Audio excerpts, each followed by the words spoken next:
Hai minasang, o genki desu ka? Kali ini saya akan membahas struktur dan pola kalimat dasar dalam bahasa Jepang. Yang pertama, saya akan membahas struktur kalimat dalam bahasa Jepang. Susunan kalimat dalam bahasa Jepang berbeda dengan bahasa Indonesia atau bahasa Inggris. Dalam bahasa Jepang, predikat diletakkan di akhir kalimat, yakni subjek, objek, predikat.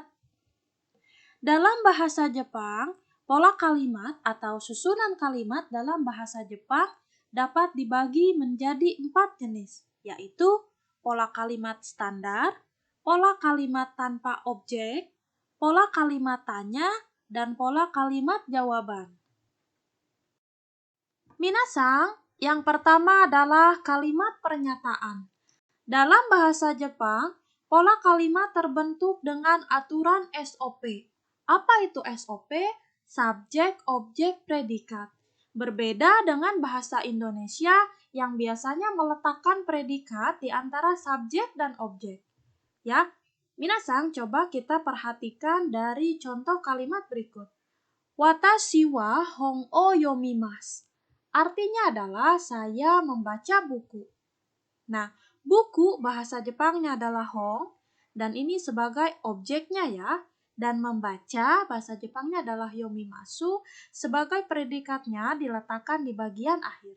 Pada kalimat tersebut juga terdapat partikel wo atau o yang berfungsi menghubungkan objek dengan predikat.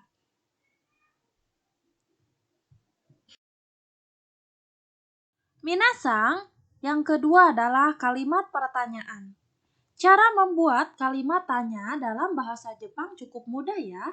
Cukup dengan menambahkan partikel ka pada akhir kalimat.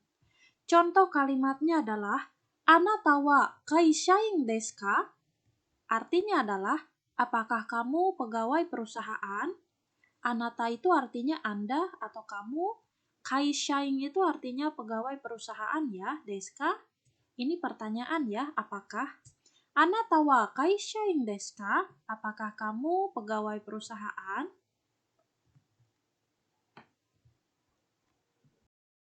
Minasang, yang ketiga adalah kalimat jawaban.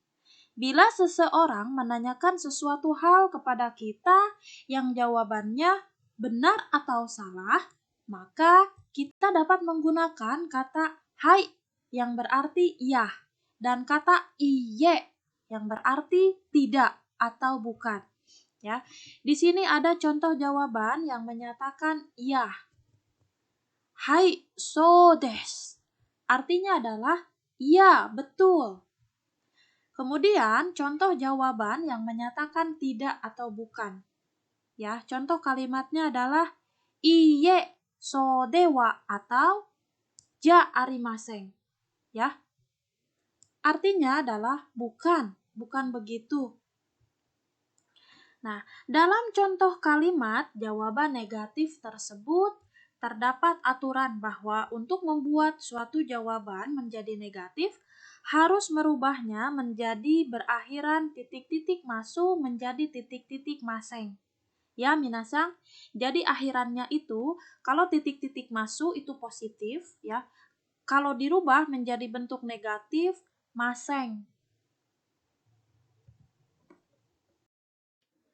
Minasang, selanjutnya adalah kata sifat.